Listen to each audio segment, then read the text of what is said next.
Passage 18. 24 Park Road, London, S10, May 10th. Dear Pat, some time ago I asked you about the best way to travel to Edinburgh overnight, and you advised me to go by coach.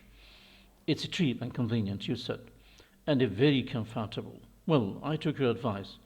Now let me tell you what happened. We left on time and with plenty of loud music, and stopped for supper at a cafe at about 9:30. It was in the sort of place I like eating in, and it was also very crowded. So I decided to buy some chocolate. I had some fruit with me too, so at least I didn't go hungry.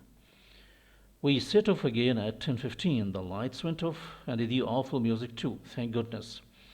And I settled down to get some sleep. However, the people just behind me kept on talking, and every now and then they burst out laughing at some joke. I asked them to be quiet, but they didn't take any notice at all. However, eventually I fell asleep. But then the people behind me woke me up. "You were snoring," they said, "and keeping us awake." After that, I hardly slept at all. The rest of the journey was like a long bad dream. Then about 5:30, about 40 miles south of Edinburgh, the coach broke down. The driver went off to telephone for help. But when a rescue van finally arrived, they couldn't get the coach to start. In the end, they had to send for another one, and we all had to change coaches in the rain.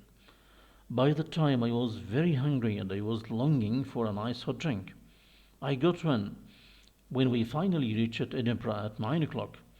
By then I was so exhausted I went straight to bed and stayed there for the rest of the day. The first day of my holiday. As you can imagine, I don't intend to travel by coach again overnight. Of course, I'm not blaming you for all this, but thanks for the advice. Yours, Ron.